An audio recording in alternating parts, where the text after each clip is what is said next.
Today on another 5-minute toy review, we're going to try and cram in this McFarlane Toys Armored Batman versus Superman. This is from the Dark Knight Returns line.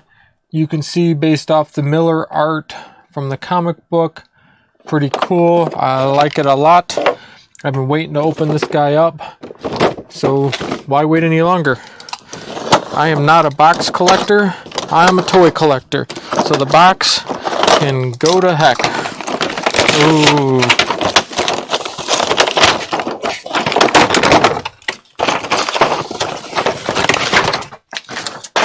Alright, I will pop all this stuff out later, but you got the collector's cards, Batman and Superman, the standard McFarlane displays, and then this really cool diorama style base that, you know, it's a nice added touch. A little too small to actually be useful for anything other than just a quick display, but hey, thanks for nothing.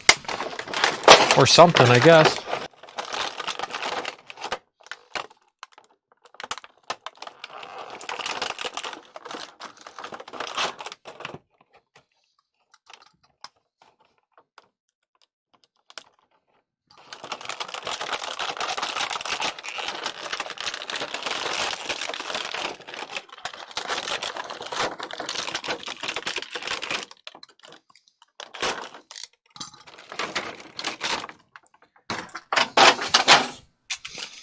Alrighty, here we go. Let's start off with Superman here. This is one ugly Man of Steel, but that's what the artwork looked like. McFarlane and McFarlane Toys, they took straight from the comic. Frank Miller's art, this version of Superman is a little bit off model, totally ugly with that big swoopy hair. We've got decent sized fists. They're not the overly gigantic fists that we've been getting on a couple of the newer Superman figures. Rubber cape, glued just like most of them.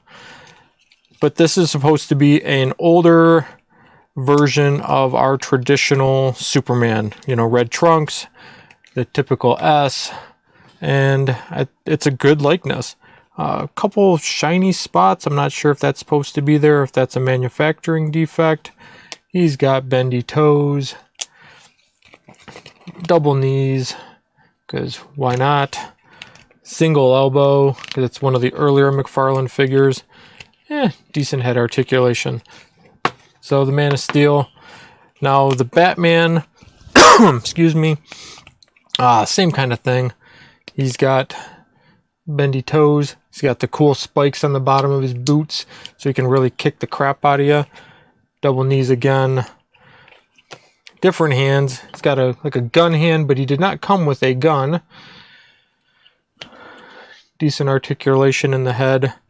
Now, what I didn't care for this Batman is, let's get back in the light. Where'd you go? Is this Batman has kind of a bluish tint to his armor. And I always pictured it more of a gray or a dark gray. And that's not the case with this guy. But rubber cape again, glued in the back. Like I said, typical articulation you expect. Single elbows again. No different hands, no other accessories than that base and the normal bases. So if you're looking for a Batman that you can rotate and pose and do a bunch of stuff with, this one will work. He's a really good likeness. Same thing, came straight from the comics. Can't deny the inspiration for the figure or what it was molded after. They look really good side by side. Batman's slightly taller. I believe they both come in around 6 feet in, lore. But with Batman having the extra armor and the big killer boots on the bottom, it makes sense that he would stand just slightly taller than Superman at that point. That comic is also notorious for being the first where we got to watch Batman kick the crap out of Superman. And so many people have ran with that theme afterwards. It's almost obnoxious. I'm in the camp that Superman would, kick Batman's ass before he even had a chance. But that's it. That's been 5 minutes. If you want to see more of these 5-minute toy reviews or less, let me know in the comments. Otherwise, I'm out of here.